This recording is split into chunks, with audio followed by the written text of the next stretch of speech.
Hello and Assalamu alaikum.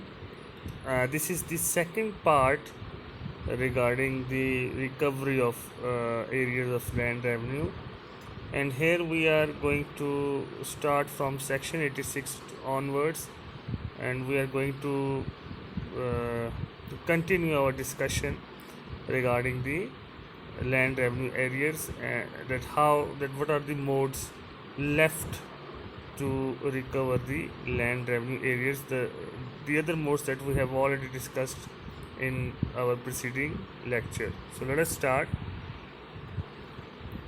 Annulment of assessment of holding under section 86. Condition of annulment.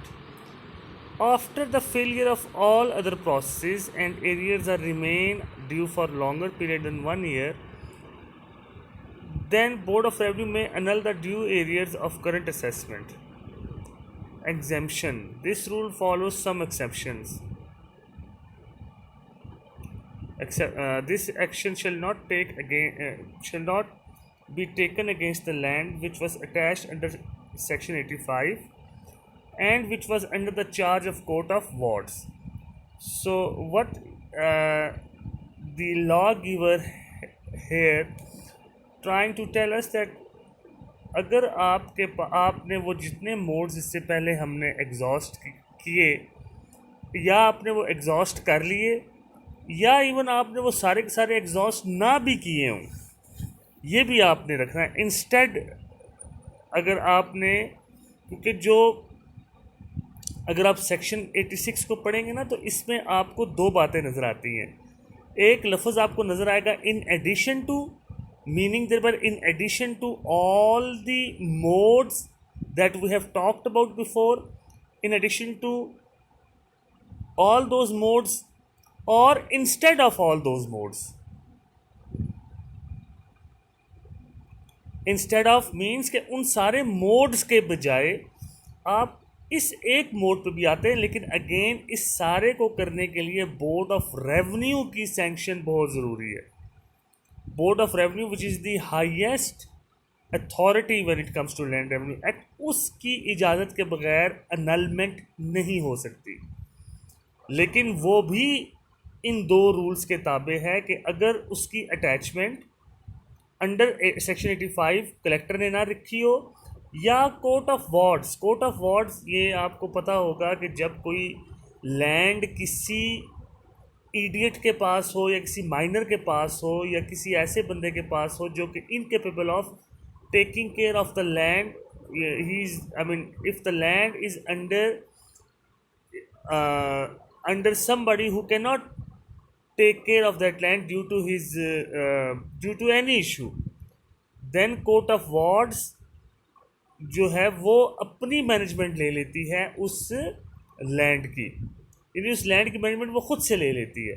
तो अगर उसके पास वो management हो तो उसको उस लैंड को भी आप इस तरह से नहीं कर सकते, उसकी भी असेसमेंट को नल नहीं कर सकते या उसके लिए भी आप मज़ीद आगे नहीं चल सकते इन सेक्शंस के तहत। अच्छा, अब ये एक और चीज़ ये है कि जब ऐसी अनलमेंट उसने कर दी है, let's suppose board of revenue ने ये अनलमेंट कर दी, तो यानी कि असेसमेंट जो है उसकी अनलमेंट करी, तो कलेक्टर जो है again with the previous sanctions of board of revenue and under the terms and conditions which were set by board of revenue, collector या उसका कोई एजेंट या कोई और ऐसा बंदा जो कि उस इनफॉर्म उस लैंड को इन टर्म्स एंड कंडीशंस पे लेने का हामी हो, कलेक्टर जो है उस लैंड को अपने पास ले सकता है, अपनी मैनेजमेंट के अंडर ले सकता है।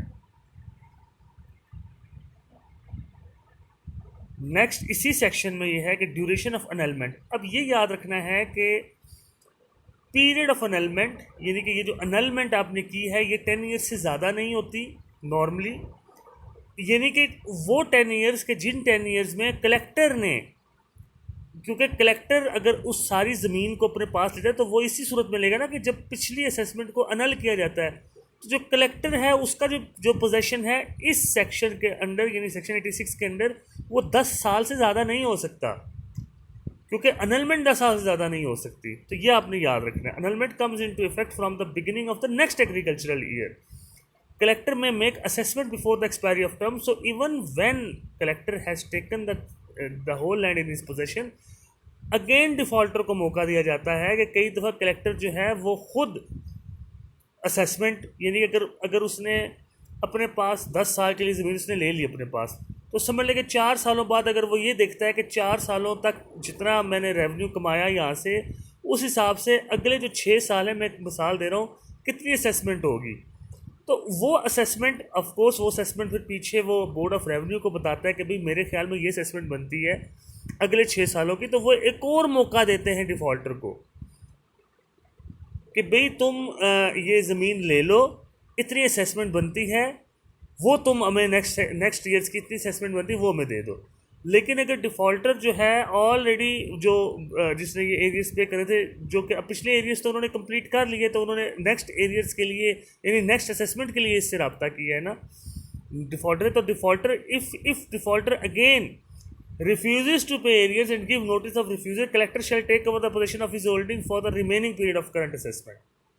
अब ये जो असेसमेंट जब अगर 10 साल के लिए, यानी कि मैं अगेन आपको मिसाल दे रहा हूँ, अगर 10 साल के लिए एक कलेक्टर ने ज़मीन ले ली, आप ये समझे कि जब 10 साल की उसने ज़मीन ली, 4 साल उसने उस पर काम किया, 4 साल में उसने अपना रेवेन्यू जनरेट किया, रेवेन्यू जनरेट करने के बाद अगर उसने अपने एरियर्स को सेटिस्फाई भी कर दिया, या एरियर्स को अगर वो सेटिस्फाई ना, अगर तो देखें अगर तो एरियर्स सेटिस्फाई हो गए फिर तो ज़मीन वापस कर दी, लेकिन अगर एरियर्स उसने सेटिस्फाई ना किए, लेकिन नेक्स्ट वो मौका ये देता है उसी डिफ़ॉल्टर को कि भाई देखो 4 साल तक की जो का जो लैंड रेवेन्यू है वो ये बनता था, और नेक्स्ट 6 साल का इसी तरीके से किया जाए तो ये रेवेन्यू बनता है, ये असेसमेंट है हमारी। कलेक्टर इस असेसमेंट को उसको कम्युनिकेट करने से पहले बोर्ड ऑफ रेवेन्यू से सैंक्शन ले लेगा कि भाई ये असेसमेंट ये बनती है, तो हम ये लैंड छोड़ने को तैयार है अगर तुम ये असेसमेंट, इस असेसमेंट के मुताबिक नेक्स्ट जो 6 ईयर्स है वो हमें पैसे दे दो। अगर वो फिर भी वो कहे नहीं जी मैं वो पैसे जो आपने कहे हमें नहीं देता, तो फिर जो नेक्स्ट जो बाकी ईयर्स हैं 10 सालों के, उनको भी फिर वो कलेक्टर अपने पास रख लेगा लैंड को, और उससे उसी असेसमेंट के तरीके से वो अपने पैसे लेता रहेगा। Disposal of engagements such as lease or tenancy shall not be binding on collector during the holding period under collector or his agent. Board of Revenue is competent authority to allow the auction under section 86. तो ये ऐसे है कि जो भी कोई उसके ऊपर एंगेजमेंट्स है, अगर उस बंदे ने किसी डिफॉल्टर ने किसी और को कोई ज़मीन दी हुई थी, तो पीछे तो हमने पढ़ा है ना कि वो जब वो अटैचमेंट ऑफ होल्डिंग करते हैं तो उस वक्त तो वो बाउंड होते हैं इनके इसकी जितनी ये जो चीज़ें हैं इनसे, लेकिन जब इस सेक्शन 86 के अंडर वो कोई किसी किस्म का बाउंड नहीं होता कलेक्टर। सेक्शन 87 ये कहती है सिंपल के if the due payment is not paid to defaulter before proclamation it shall be paid to collector and payer shall be relieved from the liability. ये आपने एक बात अपने जहन में आपने रखनी है कि सेक्शन 87 के अंदर जो है प्रोक्लेमेशन होती है ऑफ अटैचमेंट और अनलमेंट ऑफ असेसमेंट का, यानी कि ये आप समझे कि जब ये जो सारा पीछे अभी हमने कार्रवाई की बात पढ़ी है, ये जो कार्रवाई होती है ये सारी, इस कार्रवाई से पहले भी एक प्रोक्लेमेशन जो है वो collector with the previous sanction of board of revenue जारी करता है, और उस प्रोक्लेमेशन में ये बात की जाती है कि भाई हम इस शख्स की ये ज़मीन ले रहे हैं, इसको हमने होल्डिंग कर रहे हैं। अब उस प्रोक्लेमेशन से पहले, उस प्रोक्लेमेशन के बाद अगर उस शख्स, उस डिफ़ॉल्टर के किसी ने पैसे देने हैं, तो जिस बंदे ने उसको पैसे देने हैं उसकी क्या सिचुएशन बनेगी वो हम अब डिस्कस करेंगे। If the due payment is not paid to the defaulter before proclamation it shall be paid to collector and payer shall be relieved from the liability. अगर कोई पेमेंट किसी बंदे ने उस डिफ़ॉल्टर को इस प्रोक्लेमेशन से पहले देनी थी और उसने नहीं दी, और वो पेमेंट अगर वो कलेक्टर को दे देता है, तो अब यही समझा जाएगा कि भाई वो पेमेंट जो है वो डिफ़ॉल्टर को दी, वो जो पेमेंट करने वाला पेयर है वो अपनी लाइबिलिटी से डिस्चार्ज कर लेगा वो। After making the proclamation due amount payable to defaulter shall be paid to collector and payer shall be relieved from the liability. ये भी सिंपल है कि प्रोक्लेमेशन के बाद भी अगर कोई अमाउंट जो है कलेक्टर को दी जाती है, तो जो अमाउंट पे करने वाला है वो अपनी लाइबिलिटी से वो निकल जाएगा, और ये सारी की सारी अमाउंट्स जो हैं वो एरियर्स के लिए की डिस्चार्जिंग के लिए यूज़ होती है। Sale of holding under Section 88. If the foregoing process fail in collection of land revenue, then collector shall sell the property with the prior approval of Board of Revenue. In all of these cases एक notice जो हैं वो लाजमी जिस शख्स की ये ज़मीन होती है उसको दिए जाते हैं. नेक्स्ट, एनी लैंड ऑन विच, अच्छा ये कुछ एक्सेप्शंस हैं सेल के. Any land on which areas are accrued for the period when it was under charge of court of wards, यदि अगर कोर्ट ऑफ वार्ड्स के अंडर अगर कोई लैंड रही है तो उस दौरान अगर उस पर कुछ एरियाज बनते तो उस सूरत में वो ऐसे सेल नहीं होती. Any land on which arrears are accrued of the period when the land was under attachment under 85, यानी जब उसकी अटैचमेंट उसने की, कलेक्टर ने की, और अंडर सेक्शन 86 की जब कलेक्टर के पास ये मैनेजमेंट होती है. तो ये आपने नोट किया होगा कि जो गवर्नमेंट के अपने इदारे हैं, गवर्नमेंट उन अपने सर पे कोई चीज़ नहीं लेती. अगर गवर्नमेंट के अपने पास ज़मीन हो और उस दौरान कोई एरियाज होते हैं तो उस सूरत में ये सेल नहीं होती. Effect of sale on encumbrance. All encumbrances shall be set aside when land shall be sold. This sale bears the following exception: non-agricultural encumbrances such as erection of dwelling house or manufactory or mine, ground, tank, canal, place of worship, burial ground, either temporary or perpetual, and any encumbrances made in good faith. यानी इस तरह से अगर कभी कोई land जो है वो अगर वो सेल भी की जाए तो ये भी आपने याद रखना है कि उस सूरत में भी जो इनकम्बरेंसेस होती हैं इसके ऊपर, इनकम्बरेंस अगेन आपने सेक्शन 4 में जाना है. इसकी डेफिनेशन में अगर किसी को इनकम्बरेंस का नहीं पता, इनकम्बरेंस बेसिकली एक बार होता है एक लैंड पे बेचने के लिए. तो लेकिन इन इनकम्बरेंसेस का जो सेक्शन 89 में ये बयान की जा रही है उसका सेल पे कोई इफेक्ट नहीं पड़ता. सेक्शन 90 कहती है कि if arrears are remaining unpaid और unrecovered after the application of herein before steps, collector may sell other immovable property to recover areas. यानी कि उस बंदे की कोई और लैंड भी है, कोई और प्रॉपर्टी भी है, कोई भी किसी किस्म की भी प्रॉपर्टी है तो वो उसको आप सेल करेंगे to recover the arrears of land. ये आपने बात याद रखनी है कि ये एक लास्ट प्रोसीजर है और इससे पहले भी आपने नोटिस उस शख्स को लाजमी भेजना होता है और ये भी थ्रू रेवेन्यू कोर्ट ही होता है ये सारा काम. Disposal of encumbrances. Okay, basis for proceeding. This process is made on the land other than where land revenue is due. यानी उसकी कोई और लैंड हो दूसरी. All the encumbrances as created before the proclamation in good faith would be treated as valid. Defaulter has two proprietary rights under the Constitution. He can use his legal and fundamental right of acquisition and disposal of his property. देखिए जो defaulter है उसके rights को snub नहीं किया जाएगा. अगर उसके पास कोई भी कॉन्स्टिट्यूशन के अंदर कोई राइट बनता है उस ज़मीन को उसकी सेल को रोकने से तो वो उसका हक अपना यूज़ करेगा. Issuance of proclamation. As collector decides to proceed under section 90, he shall issue proclamation and prohibit transfer or charge property. यानी जो प्रॉपर्टी की जो किसी भी किस्म की चार्ज के चेंज होना चाहिए था, जो प्रॉपर्टी में की हैयत में किसी किस्म की चेंज और उसकी ट्रांसफरेंस को प्रोहिबिट कर दिया जाता है जब कोई ऐसा प्रोक्लेमेशन जारी होता है कि भाई मैंने इस लैंड को हमने यानी इस लैंड को सेल करना है. This section is applied on the land other than on which arrears are accrued. ये जैसे हमने पहले बात की है.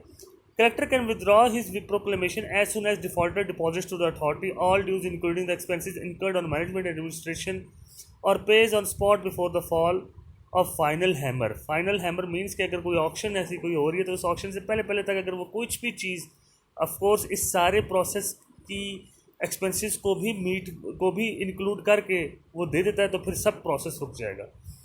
Prohibition of alienation. Any transfer of defaulter made after the proclamation such as sale, gift, mortgage or otherwise and before withdrawal shall be void. अब देखें collector उसी वक्त विड्रॉ करेगा ना प्रोक्लेमेशन जब उसके एरियाज जो है सारों को डिस्चार्ज कर दिया जाता है. लेकिन अगर इस दौरान जब वो प्रोक्लेमेशन अपना दे दे कि हमने इसकी प्रॉपर्टी को पकड़ना है और उस प्रोक्लेमेशन और उसके विड्रॉल्स के दरमियान अगर कोई भी काम डिफ़ॉल्टर करता है, किसी को गिफ्ट करता है, सेल करता है, तो वो सब का सब जो है उसको वॉइड समझा जाएगा. Remedies available of a person denies his liability. अब जो आदमी जो अपनी इस लाइबिलिटी को डिनाई करता है उसके पास क्या है remedy under section 91। A person who denies his liability for payment of land revenue demanded statement of demands has to first pay all the dues so as to deposit under protest। वो under protest पहले अपने सारा dues जो है वो उसको जमा कराएगा, फिर he can recover this dues through a suit in basically civil court. Civil court में वो सूट फाइल करेगा और वो सूट उस जगह पे सिविल कोर्ट में फाइल करेगा जहाँ पे एरियर्स एक्रू हुए जिस लैंड के थ्रू, और जहाँ पे कलेक्टर का ऑफिस सिचुएट करता है। इसमें सिर्फ आपने ये बात याद रखनी है कि अगर ये उसी वक्त होगा जब वो अपने लैंड के जो एरियर्स है वो ऑलरेडी पे कर देगा। पे करने के बाद फिर उसको ऑफकोर्स वापस मिल जाएंगे गवर्नमेंट से, अगर उसका जो क्लेम है वो सही साबित होता है in the court of law. Court यहाँ पे रेवेन्यू कोर्ट की बात नहीं हो रही, सिविल कोर्ट की बात हो रही है। Sale of perishable items. अब अगर कुछ उसके पेरिशेबल आइटम्स हैं जो कि जल्दी ख़त्म हो सकते हैं, जैसे कुछ सब्जियां वगैरह जो जल्दी ख़राब हो जाती है, फ्रूट वगैरह ख़राब हो जाता है, if the arrears are not recovered from the former proceeds collector revenue officer may put the perishable items in sale within 10 days without confirmation for board of revenue which is normally required in another movable और immovable properties. क्योंकि देखें वो काम यानी sanction board of revenue से लेना मुश्किल हो सकता है, लंबा काम होता है। इससे पहले कि वो चीज़ें गल सड़ जाएँ, पेरिशेबल जो चीज़ें हैं उनके लिए इतनी जो उसमें नहीं जाते ये।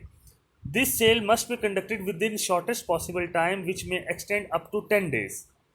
Amount of sale proceed is subject to deposit on spot. यानी जिस किसी ने ये चीज़ें लेनी है, पेरिशेबल आइटम्स लेने हैं, उसने फटाफट जल्द अज जल्द ऑन स्पॉट पैसे अपने पे करने हैं।